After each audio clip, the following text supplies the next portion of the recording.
समाजवाद का नारा बुलंद करने वाले जाने माने राजनेता जयप्रकाश नारायण जी की जयंती पर लखनऊ में सियासी संग्राम छिड़ गया। इसी पर बातचीत के लिए हमारे साथ कांग्रेस प्रदेश अध्यक्ष अजय राय जी जुड़े हैं। अजय जी, आपने देखा होगा कि किस प्रकार से जयप्रकाश नारायण जी की मूर्ति पर माल्यार्पण करने को लेकर एक सियासी संग्राम छिड़ गया आज लखनऊ में। कैसे देखते हैं इस पूरे सियासी घटनाक्रम को? मैं इतना ही कहना चाहूँगा कि ये अपने महापुरुषों का अपमान है। निश्चित तौर से ये सरकार, भारतीय जनता पार्टी की सरकार केवल और केवल अपमान करना जानती है, महापुरुषों का सम्मान इनके यहाँ नहीं है। इसी प्रकार हमारे यहाँ बनारस में भी सर्व सेवा संघ को नष्ट कर दिया, जो जयप्रकाश नारायण जी, विनोबा भावे जी, गांधी जी के द्वारा स्थापित था, उसे तोड़ दिया। फिर इसी तरह यहाँ भी, और मैं समझता हूँ कि पूरी तरीके से ये किसी न किसी गुजरात के बड़े व्यापारी को बेच चुके होंगे या बेचने की तैयारी होगी।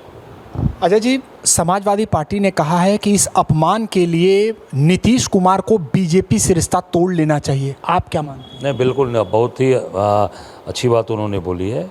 और निश्चित तौर से जैसा उन्होंने कहा है कि आज नीतीश कुमार जी समाजवाद के बहुत ही प्रमुख नेता हैं और निश्चित तौर से उनको उस पर विचार करना चाहिए और निर्णय लेना चाहिए।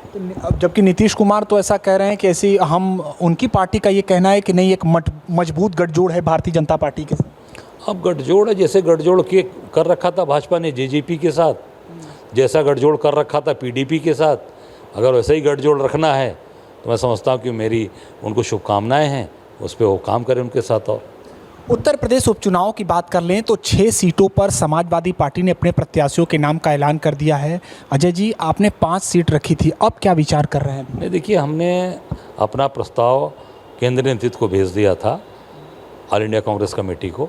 अब निर्णय उनको लेना है, निर्णय जो भी लेंगे उसको निश्चित तौर से हम लोग यहाँ पालन करेंगे, मिलकर लड़ेंगे और डंकी की चोट पर भारतीय जनता पार्टी को इस बार 10 सीट पर इनको विदा कर देंगे। आप फूलपुर या मझवा में से कोई सीटों पर लड़ना चाह रहे थे?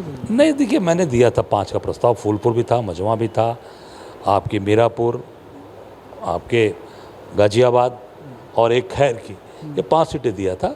पर वो निर्णय पार्टी को लेना है। हमने अपना प्रस्ताव इस पर बीजेपी गठबंधन जहाँ से जीता था उस सीटों का प्रस्ताव हमने दिया था और निश्चित तौर से निर्णय राष्ट्रीय नेतृत्व को करना है। तो अब आने वाले समय में अगर 3 से 4 सीटें, 3 सीटें अगर होती है तो उस पर सहमति बन सकती है। मैंने कहा ना कि ये निर्णय राष्ट्रीय नेतृत्व ऑल इंडिया कांग्रेस कमेटी को लेना है और निर्णय जो लेंगे उसके साथ पूरी मजबूती के साथ मिलकर भारतीय जनता पार्टी की विदाई 10 पे करेंगे।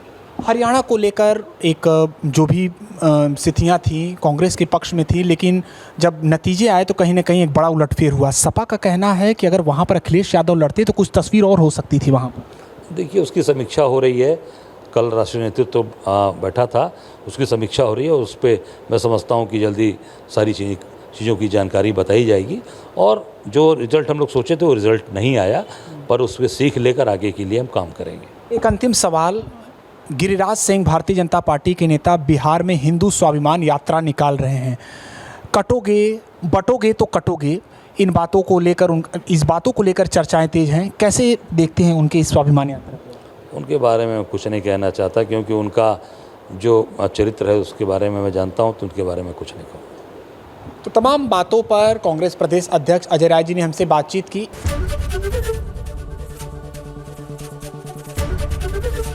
एबीपी गंगा, खबर आपकी, जुबान आपकी।